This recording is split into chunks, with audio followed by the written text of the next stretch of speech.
జై అమరావతి అండి. నా పేరు ఆలూరి పావని అండి.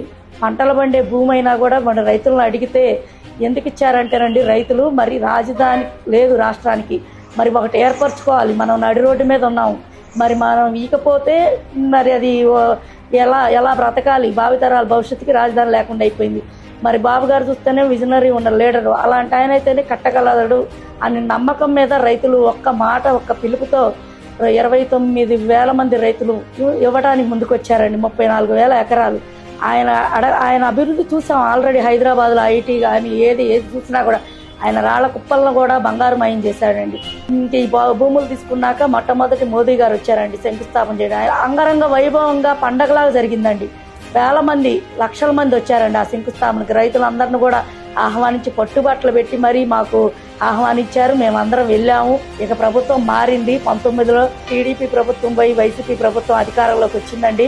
ఏం చెప్పారు వచ్చేటప్పుడు? మేము ఇక్కడే ఇల్లు కట్టుకున్నాము, తాడేపల్లిలోనే ఇల్లు కట్టాము, ఒక్క రాజధానికే మేము మొగ్గు చూపుతున్నాము అని చెప్పి మీరు ఎలక్షన్కి వచ్చి ఏ రకంగా చేశారండి? గెలిచాక ఇల్లు కట్టుకున్నా ఉన్నారు. ఇల్లు కట్టి ఏం చేశారండి? వచ్చిన దగ్గర నుంచి రావటమే ప్రజావేదిక కూల్చడం మొదలుపెట్టారు. మీ మొదలు పెట్టడమే మీకు కూల్చటమే తప్పితే ఏమన్నా పని చేయటం చేస్తావా?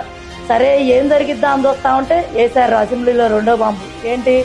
3 రాజధానులు పెడుతున్నాం అన్నారు. మీరు ఎప్పుడైతే అసెంబ్లీ సాక్షిగా 3 రాజధానులు అన్నారో ఆ రోజు నుంచి ఇక మహిళలు, రైతులు, భూములు ఇచ్చిన వాళ్ళు మొత్తం రోడ్ల మీదకి వచ్చారండి. ఎంత చేసినా కూడా ప్రభుత్వం అసలు ఏ మార్పు లేదు.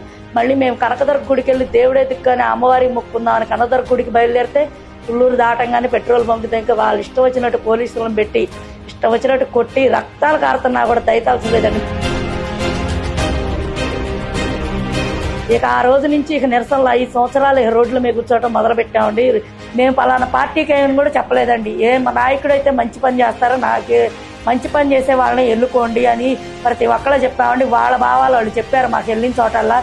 అందుకనే 11 సీట్లు ఇచ్చి పంపించారు వాళ్ళని. కూటమి ప్రభుత్వానికి గెలిపించిన దగ్గర నుంచి రాష్ట్రం మొత్తం అభివృద్ధి అలాగే పరుగులు పెడుతుంది. ఇక్కడ అమరావతిలో కూడా జంగుల్ క్లియరెన్స్ చేశారు. నిర్మాణానికి కూడా కేంద్ర ప్రభుత్వం 15,000 కోట్లు శాంక్షన్ చేసిందండి. ఇప్పుడు మే 2వ తారీఖు అండి ప్రధాని మోదీ గారు ఇక్కడ అమరావతిలో శంకుస్థాపన చేయడానికి వస్తున్నారండి.